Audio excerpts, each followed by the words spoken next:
और अब आगे बढ़ेंगे। पश्चिम बंगाल की मुख्यमंत्री ममता बनर्जी के समर्थन में समाजवादी पार्टी के अध्यक्ष अखिलेश यादव ने बड़ा बयान दिया है। अखिलेश यादव ने कहा है कि ममता बनर्जी ने काला कोट भारतीय जनता पार्टी की काली करतूत के खिलाफ पहना है। सुनिए।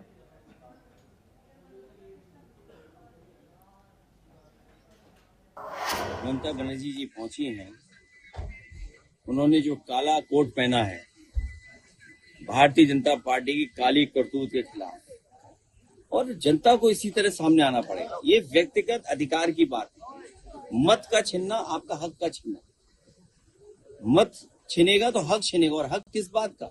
हर चीज का छीनता चला जाएगा। कल को विरासत के कागज आप बनाने के लिए सरकार आप पे दबाव बनाई, आप नहीं बना पाएंगे। नागरिकता का सवाल आएगा, बहुत सारे सवाल आएंगे। और जो उत्तर प्रदेश में हम लोगों ने एसआईआर को देखा, ये कहीं ना कहीं संगठित अपराध कर रहे हैं लोग।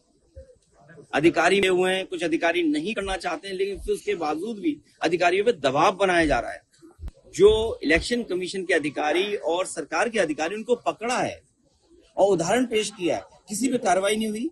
लगता तो ये कि साठगांठ इतनी पक्की है कि भविष्य में हो सकता है इलेक्शन कमीशन में भी बिल्डिंग पे उनके भारतीय जनता पार्टी समाजवादी पार्टी के राष्ट्रीय अध्यक्ष अखिलेश यादव ने बीजेपी और चुनाव आयोग पर निशाना साधा है। उन्होंने आरोप लगाया कि बीजेपी चुनाव में सक्रिय रूप से हस्तक्षेप कर रही है, वोट कटवाने और जोड़वाने में दखल दे रही है। अखिलेश ने कहा कि चुनाव आयोग उनकी शिकायतों को नजरअंदाज कर रहा है और उसका व्यवहार बीजेपी के पक्ष में प्रतीत होता है। उन्होंने बीजेपी पर यह भी आरोप लगाया कि वो महत्वपूर्ण मुद्दों पर चर्चा रोकती है। चीन से जुड़े मामलों में विपक्ष जानकारी जुटाने की कोशिश कर रहा था, लेकिन बीजेपी पीछे हट गई। अखिलेश ने यह भी कहा कि चुनाव आयोग का उद्देश्य वोटिंग बढ़ाना होना चाहिए। बीजेपी की कोशिश रहती है कि चर्चा ना हो, और ये हम लोगों ने अभी देखा ही है कि जिस समय के सवाल पर लीडर ऑपोजिशन और अन्य दल जानकारी हासिल करना चाहते थे, भारतीय जनता पार्टी पीछे हटी। और इस बात को हम कई बार दोहराते हैं, चीन के साथ हमारे कैसे संबंध हों, उस पर हम लोगों को हमेशा विचार कर करके फैसले लेने चाहिए। नेशनल सिक्योरिटी, बॉर्डर सिक्योरिटी और खासकर चीन के साथ हमारे रिश्ते अच्छे और बुरे वक्त वक्त पर रहे हैं। बहुत सारी जमीन हमने खोई है, पहले भी जमीन खोई है, बाद में फिर। पीलीभीत के विकासखंड बरखेड़ा क्षेत्र के पिपरिया देहोना गांव के 12 ग्रामीणों ने कोटेदार के खिलाफ जिलाधिकारी से शपथ पत्र पर शिकायत की। बता दें, ग्रामीणों का आरोप है कि गांव का कोटेदार पिछले 6 महीनों से राशन का वितरण नहीं कर रहा है। कई बार शिकायत करने पर कोटेदार 1-2 दिन में राशन बांटने का आश्वासन देता रहा, लेकिन आज तक राशन नहीं मिला। ग्रामीणों ने बताया कि जनवरी महीने का राशन नहीं दिया गया। शिकायत करने पर केवल 1 महीने का राशन देकर शेष राशन हड़प लिया जाता है। ग्रामीणों ने जिलाधिकारी से कोटेदार के राशन स्टॉक की जांच कर कार्रवाई की मांग की है।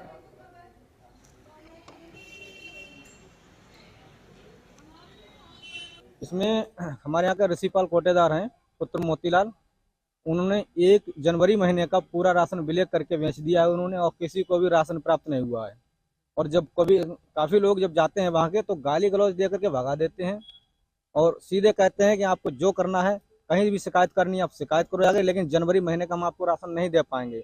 या तो आप राशन छोड़ दो जनवरी महीने का, या फिर आप शिकायत कर लो जाकर के कहीं भी जाओ। हाँ, श्रीपाल कोटेदार वो पर्ची चक्कर और लिखा दे पर्ची, और गल्ला देता है ना, तो पर्ची हमारे पास इकट्ठी है। हाँ, पर्ची आपको दे देते हैं, राशन नहीं देते हैं। पर्ची दिखा दे, गल्ला ले जाओ, उनकी बात कर रहे हो। ये कहीं गाड़ी आ रही है, हम तुम्हें दे देंगे, पर्ची दिखाते ही चलो। और 3-3 चक्कर लगाओ, निकाल देते हैं, गल्ला नहीं देते हैं। 4-5 चक्कर जितने में लगाए बने, बाकी लगवाए बने। कहते गल्ला नहीं है, गल्ला आएगा तो देंगे। गल्ला जो है गल्ला दिए पर्ची निकाल लेते हैं। हाँ, बिना गल्ला दिए पर्ची निकालते हैं। गल्ला पता नहीं ब्लैक करते हैं, पता नहीं क्या करते हैं। गल्ला ही नहीं, स्टॉक में रहता ही नहीं है। कार्ड धारक जो है बहुत परेशान है। एक कार्ड धारक नहीं, पूरे कम से कम 6.5 कार्ड धारक है इसके अंडर में, सारे लोग परेशान हैं। इसकी शिकायत आप लोगों ने पहले भी की? इस शिकायत जो है पहले हम जो है कर चुके हैं, एसडीएम साहब के लिए कर चुके हैं। एसडीएम साहब ने नहीं सुनी है और एसडीएम साहब को शिकायत दे चुके हैं। केंद्रीय मंत्री सुकांत मजूमदार ने एचएनएन न्यूज से खास बातचीत की। इस दौरान उन्होंने ममता बनर्जी पर जमकर हमला बोला। सुकांत मजूमदार ने कहा कि ममता बनर्जी अपने मन से काम करती हैं, वो किसी भी नियम को नहीं मानती हैं। बात करेंगे केंद्रीय मंत्री सुकांत मजूमदार हमारे साथ मौजूद हैं। सर, जिस तरीके से पश्चिम बंगाल में इस वक्त स्थिति है और पश्चिम बंगाल की मुख्यमंत्री ममता बनर्जी दिल्ली दौरे पर हैं, एसआईआर को लेके, चुनाव आयोग को लेके कई तरीके के सवाल खड़े कर रहे हैं, क्या कहना? देखिए, ममता बनर्जी पहले से ही एसआईआर के खिलाफ बहुत सारे बयानबाजी कर चुके हैं। ममता बनर्जी चाहती है कि जिस तरीके से जो वोटर्स डेड है, शिफ्टेड है, डबल एंट्री रहती है, वो त्रुटि इलेक्टोरल रोल से यानी वोटर लिस्ट से ना हटे, क्योंकि अगर वो हट जाएगा तो ममता बनर्जी के जो गुंडे बदमाश पार्टी वर्कर्स होते हैं वो उनके उसी नाम पर फेक वोटिंग करते हैं। तो इसीलिए ममता बनर्जी यहाँ पे आके नाटक भी कर रही है। उन्होंने अच्छा कॉस्ट्यूम भी बनाया अपने नाटक के लिए, काला कपड़ा वाला कॉस्ट्यूम वो पहन के नाटक कर रही है। नाटक करने दीजिए। मामला सुप्रीम कोर्ट में है और सीधे तौर पर कह रही है कि चुनाव आयोग बीजेपी के द्वारा चलाया जा रहा है, उन लोगों के नाम काटे जा रहे हैं जो अभी भी वहां पर हैं, ये सब कुछ सत्ता के लिए किया जा रहा है, राजनीतिकरण के तहत किया जा रहा है, कई तरीके की बातें कर रहे हो। सुप्रीम कोर्ट में भी मामला है। ठीक है, ये विषय सब जुडिस है, मैं इसमें ज्यादा नहीं। चलिए, ये थे हमारे साथ केंद्रीय मंत्री सुकांत मजूमदार। वीडियो जर्नलिस्ट राजेश के साथ में कंचन अरोड़ा, चैनल न्यूज दिल्ली।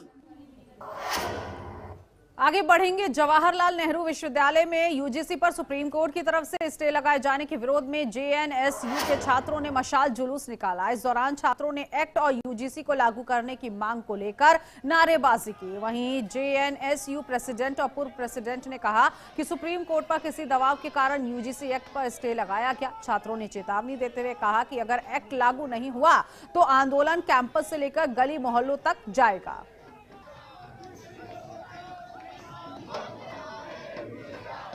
ये मशाल जुलूस उन संघर्षों के लिए रहा जो हमसे पहले तमाम लोगों ने, जो रोहित वेमुला, जो पायल तडवी, दर्शन सोलंकी जैसे लोग जो शहीद हुए इन यूनिवर्सिटीज़ में, उनकी माओं ने एक लड़ाई लड़ी, सालों साल की लड़ाई, और उसके दबाव में आके सुप्रीम कोर्ट ने यूजीसी को डायरेक्शन दिया कि ऐसे रेगुलेशंस आनी चाहिए। तब जाके ये रेगुलेशंस यूजीसी द्वारा इक्विटी रेगुलेशंस लेकर आए गए और उसके बारे में तमाम मिथक गढ़े गए। आपको बता दें कि 2012 में भी एक रेगुलेशन है जो ऐसी संस्था का निर्माण करता है, इंश्योर करता है कि हर यूनिवर्सिटी में एक ऐसी संस्था हो। देखिए, मशाल जुलूस का जो मुख्य कारण था, हम ये देख रहे हैं कि UGC promotion of equity guidelines 2026 आया, जो कि यूनिवर्सिटी में कास्ट डिस्क्रिमिनेशन के केसेस को डील करने के लिए लाया गया था। और छुटमुट प्रोटेस्ट में, मैं ये नहीं बोलूँगा कि बहुत बड़ा देश का कोई आंदोलन था, 50-100 लोगों की भीड़, बाबा और पंडितों की भीड़ निकली, दाढ़ी बढ़ा करके, माथे पे तिलक लगा करके, अपने आप को ये बोलते हुए कि हम सवर्ण हिंदू हैं। और मैं यहाँ से ये भी बोलना चाहता हूँ, ये कानून का विरोध कोई सवर्णों ने नहीं किया है, ये पूरे सवर्ण समाज का रिप्रेजेंटेशन नहीं है। और उसके बाद उस छिटमुट प्रोटेस्ट के दबाव में सुप्रीम कोर्ट आकर के ये बोलती है कि इसे जातिवाद का। छत्तीसगढ़ के गरियाबंद में 2 महिलाओं ने सहेली पर मिर्च डाली, लाठी डंडों से पीट कर उसकी हत्या कर दी और सूचना पर पहुंची पुलिस ने दोनों आरोपी महिलाओं को हिरासत में ले लिया। इसके साथ ही पुलिस अब आगे की कार्रवाई में जुटी हुई है। और यहां रुकेंगे एक छोटे से ब्रेक के लिए। आप देखते रहिए एचएनएन न्यूज, जुनून सच दिखाने का।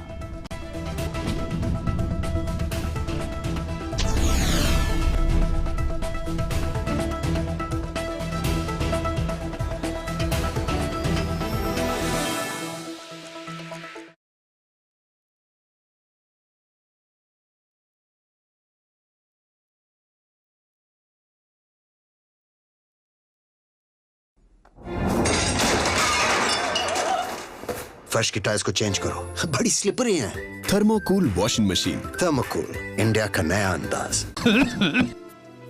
मुल्तानी कूका कॉफ सिरप, इसके तुलसी जैसे गुणकारी तत्व तुरंत असर दिखाएं और खांसी को कहें गुड बाय। मुल्तानी कूका कॉफ सिरप। आइसक्रीम खाओगी? जंगल में आइसक्रीम मिलती है। समर कूल रेफ्रिजरेटर, आप अपनी ड्यूटी निभाओ, ये अपनी ड्यूटी निभाएगा। समर कूल, लाइफ बनाए वंडरफुल। क्या है भाई? अचानक दर्द उठे। ठीक है सर? हाँ, बस आया तेज हो गया। डॉक्टर ने दिखा रहा है। डॉक्टर का मतलब खर्चा? प्राइवेट हॉस्पिटल का बिल इंश्योरेंस कवर करूगी कि नहीं? मुख्यमंत्री सहज योजना कार्ड हैगा? फिर कोई टेंशन नहीं, थोड़ा सारा ट्रीटमेंट कैशलेस हो। पैसे ज्यादा लगणगे? चिंता ना करो, सारा इलाज बिना पैसे दे होएगा। बिना पैसे दे? जी हाँ, पंजाब सरकार पहली स्टेट सरकार बनी है जो ये सुविधा दे रही है। हरेक नागरिक जिहड़ा है वो मुख्यमंत्री सेहत कार्ड जो बन गया तो 10 लाख रुपये का मुफ्त ते कैशलैस जिहड़ा इलाज कराउण दे काबिल भी होगा, एलिजिबल भी होगा। पंजाब सरकार लेकर आई है दुनिया की पहली सेहत योजना। अब पैसे के कारण पंजाब का कोई भी नागरिक बढ़िया इलाज से वंचित नहीं रहेगा। सेहत का हक सबके लिए। कुछ लोग खाते पीते तो बहुत बढ़िया हैं, पर फिर भी उनकी सेहत नहीं बनती। पिचके हुए गाल हैं, हड्डियां निकली हुई हैं, पैंटें ढीली हैं, कपड़े जचते नहीं, कोई पर्सनैलिटी नहीं। ऐसे लगता है इधर से खाए जा रहे हैं, उधर से निकले जा रहा है, क्योंकि उनका पाचन तंत्र खराब है। और जब तक के पाचन तंत्र दुरुस्त नहीं होगा, वो जितना मर्जी अच्छे से अच्छा खा ले, उनकी सेहत नहीं बन सकती। इसलिए हमारी संस्था सन्यासी आयुर्वेदा ने एक ऐसी दवा का निर्माण किया है जो कि आपके लिवर को, आपके पाचन तंत्र को दुरुस्त करने का काम करती है, ताकि आप जो भी खाएं उसका पूरे का पूरा निचोड़ आपके शरीर को लगे, आपकी भूख बढ़े, खाया पिया सही से लगे, नया खून बने, हड्डियों में जान आए, वजन बढ़े और आप मोटे तगड़े खूबसूरत पर्सनैलिटी के मालिक बन जाएं। सिर्फ 655 रुपए की पूरे 1 महीने की दवा होती है और आप इसे घर बैठे 01145454545 पर फोन करके दवा मंगवा सकते हैं।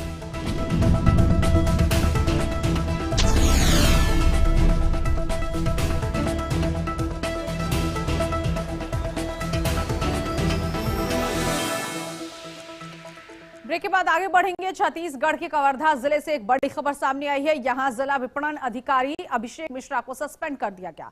पूरा मामला 7 करोड़ रुपए के धान घोटाले से जुड़ा हुआ है। इस मामले में उन्होंने मीडिया को गलत बयान दिया था, इसके बाद ही हड़कंप मच गया। मार्कफेड के प्रबंध संचालक जितेंद्र शुक्ला ने जिला विपणन अधिकारी को निलंबित करने का आदेश जारी कर दिया है।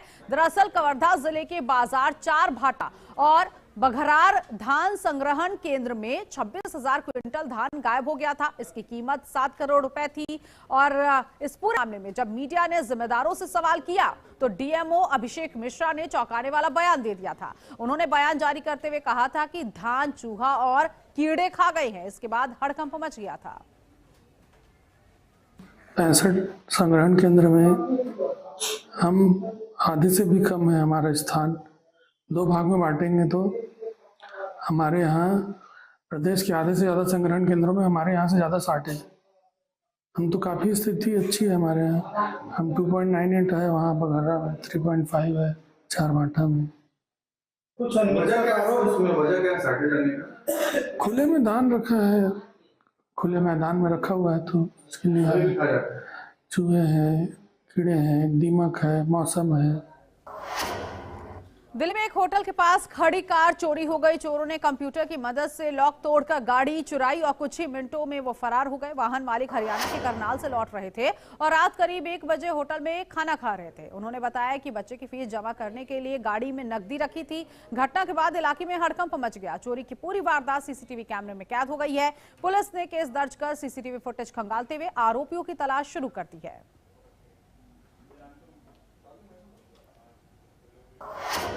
कन्नौज के सदर कोतवाली क्षेत्र के रिजगिर गांव में जीटी रोड के पास एक खेत में युवती का शव मिला। पुलिस के अनुसार युवती की हत्या कर साक्ष्य छिपाने के लिए शव को जलाया गया। ग्रामीणों की सूचना पर पुलिस मौके पर पहुंची और जांच शुरू कर दी। एसपी विनोद कुमार भी क्राइम सीन पर पहुंचे। उन्होंने बताया कि एसओजी सर्विलांस और अन्य कई टीमों की तरफ से घटना की पड़ताल की जा रही है। पुलिस ने शव की पहचान कर आरोपियों को पकड़ने की तलाश शुरू कर दी है। देखिए, ये थाना कोतवाली के ऋतुकाला गांव में जो जीटी रोड है उससे 100 मीटर अंदर एक आलू का खेत है। ये राम बाबू कुशवाहा हैं, उनके खेत में एक जली हुई अवस्था में एक युवती की लाश मिली है। ऐसा लगता है कि कहीं बाहर से ला करके और यहाँ पर जलाया गया है और उसका बॉडी लगभग जल गई है और चेहरा से उस पहचान हो सकती है। इसमें आसपास के जो लोग हैं उन्होंने देखा है, तो अभी पहचान नहीं हो पा रही है। इसमें फील्ड यूनिट और डॉग स्क्वाड से भी इसके साक्ष्य इकट्ठा किए जा रहे हैं। साथ ही कई टीमों का गठन किया गया है, जिसमें इसके एक तो पहचान का प्रयास किया जा रहा है और दूसरा इसकी अनावरण की भी कोशिश हो रही है। कन्नौज जिला अस्पताल में बच्चों के बेहतर इलाज के लिए स्पेशल वार्ड का निर्माण कराया गया है। 32 बेड के इस वार्ड को पीडियाट्रिक आईसीयू वार्ड नाम दिया गया है। मुख्य चिकित्सा अधीक्षक का कहना है कि पीकू वार्ड शुरू होने से बच्चों की गंभीर बीमारियों का इलाज आसानी से हो जाएगा। PRCP 2 प्रोग्राम के अंतर्गत एक 32 बेड का एक पीकू वार्ड, पीकू मतलब पीडियाट्रिक आईसीयू, एक वार्ड की स्थापना हुई है। उसके जो बिल्डिंग है वो बन के तैयार हो गई और उसमें जो है इंस्ट्रूमेंट ऑपरेटर्स भी आ गए हैं और उनके बेड्स वगैरह भी लग गए हैं। ये 32 बेड का जो ब्रेकअप है वो कुछ इस प्रकार रहेगा कि इसमें 12 बेड आईसीयू के होंगे और उन 12 आईसीयू में से 8 आईसीयू के होंगे, 4 आईसीयू बेड होंगे और 8 एचडीयू के होंगे। तो इंटेंसिव केयर के आपके 12 बेड होंगे और बाकी 20 बेड जो हैं वो जनरल के होंगे। वृंदावन के कृष्ण बलराम जी महाराज मंदिर में दबंगों ने जमकर हंगामा किया। जानकारी के अनुसार कई लोग आश्रम में घुसकर लाठी डंडों से मारपीट करने लगे। इस दौरान दबंगों ने सीसीटीवी कैमरे तोड़ दिए और आश्रम के पेड़ भी काटे। घटना का एक वीडियो सोशल मीडिया पर वायरल हो चुका है। फिलहाल स्थानीय पुलिस ने केस दर्ज करने के बाद आगे की जांच शुरू कर दी है।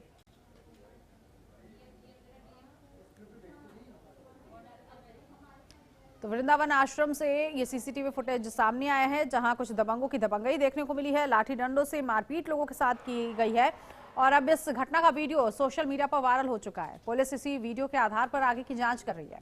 पेड़ काटे गए, लोगों के साथ मारपीट की गई, शोर शराबा किया गया। वृंदावन आश्रम की ये घटना बताई जा रही है। तो यूपी के मथुरा में ये देखिए कुछ लोग यहाँ पर नजर आ रहे हैं और जमकर शोर शराबा, हो हल्ला, मारपीट, एक दूसरे से झगड़ना, दबंग अपनी दबंगई दिखा रहे। फिलहाल पुलिस आगे की कार्रवाई में जुटी हुई है।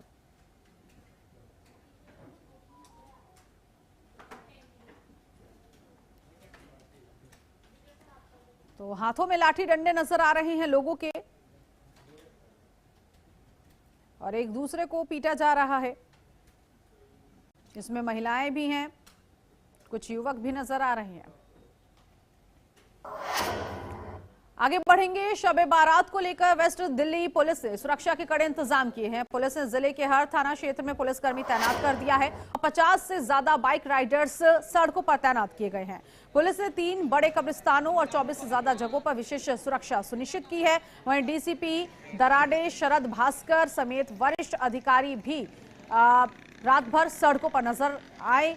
पुलिस ने लोगों से अपील की कि गलत तरीके से बाइक ना चलाएं, ट्रिपल राइडिंग से बचें ताकि खुद भी सुरक्षित रहें और दूसरों की सुरक्षा भी सुनिश्चित करें। शब-ए बारात के इस अवसर पर पश्चिमी जिले में हमने थाने के हर एक SHO, ACP और एडिशनल DCP को यहाँ पर अरेंजमेंट के लिए ग्राउंड पे उतारा है। हमारे वेस्ट डिस्ट्रिक्ट में कुल 3 बड़े जो है कब्रिस्तान है और छोटी मज़ार और बड़ी मस्जिदों को मिला के टोटल 34 जगह पे हमने अरेंजमेंट लगाया हुआ है। थाने में हर एक मोटरसाइकिल आज सड़क पर मौजूद है। लगभग 50 मोटरसाइकिल टोटल सड़क पे पेट्रोलिंग कर रही है। हर थाने में 3-3 पिकेट लगाई हुई है। इसके साथ वेस्ट डिस्ट्रिक्ट का जो है कुल 500 का स्टाफ यहाँ पर लोगों की सुरक्षा के लिए तैनात है। अलीगढ़ में तहसील कोल की टीम एक बकायेदार से बकाया वसूलने पहुंची थी। जब बकाया नहीं मिला तो टीम ने बकायेदार को जैसे ही सरकारी गाड़ी में बिठाया तभी उसकी तबीयत खराब हो गई। टीम तुरंत उसे जिला अस्पताल लेकर पहुंची, जहां डॉक्टरों ने परीक्षण के बाद घोषित कर दिया। मिली जानकारी के मुताबिक युवक पर राजस्व का 1,47,000 रुपए बकाया था। ये पिताजी थे हमारे, इन्होंने कभी लोन लिया या नहीं लिया ये हमें पता। ये घर गए, घर से उठा लाए, यहाँ पे लिया है, यहाँ ला मार दिया उन्होंने। फिर 20,000 की मांग करी, मतलब ये नहीं बताया कि बंदा मर गया है या कुछ हुआ है। घर गए थे उठा लाए, घर से लाके यहाँ लाके मार दिया, फिर कह रहे हैं कि हमें नहीं पता। दूसरी बात फिर फोन कर रहे हैं कि 20,000 दो हमें, 20,000 दिए। कितने मांगे? अब इतने फोन किया था। देखिए बेसिकली एडीजे कोर्ट नंबर 14 का एक आरसी थी जो 2024 का ऑर्डर है, जिसमें 1,47,000 और प्लस कलेक्शन चार्जेस की आती।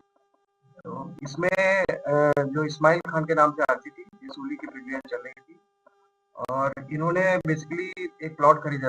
उस प्लॉट को फाइनेंस कराया था कैपिटल ट्रस्ट लिमिटेड, एक प्राइवेट कंपनी है, उससे फाइनेंस कराया था। तो जब ये उसका बकाया नहीं दे पाए तो जो प्राइवेट लिमिटेड कंपनी है वो एग्जीक्यूशन के लिए चली गई कोर्ट में। वहाँ से एग्जीक्यूशन केस में ऑर्डर हुआ है जिसकी वसूली तहसील के द्वारा की जा रही थी। इसी के क्रम में आज तहसील के कर्मचारी सुबह उसको वसूली के लिए गए हुए थे और उसमें बेसिकली उसकी जो अचल संपत्ति थी उसकी नीलामी की प्रक्रिया भी चल रही थी, बट कतिपय कारणों की नीलामी पूर्ण नहीं हो पा रही थी और कोर्ट के द्वारा बार बार रिमाइंडर दिया जा रहा था कि इसमें वसूल करके दिया जाए। उसी के क्रम में अमीर लोग गए थे वहाँ पर। नाम है मेरा। हाँ, क्या हुआ? नगर में रह रही किराए पे, रजनगर से आदमी में इस वक्त। हुआ क्या आपके पति के साथ? उन्होंने लोन करा था, वो कागज थे उनके, तो उसके बाद में हमारी कागजों की वो जमीन दो दूसरे ने खरीद ली।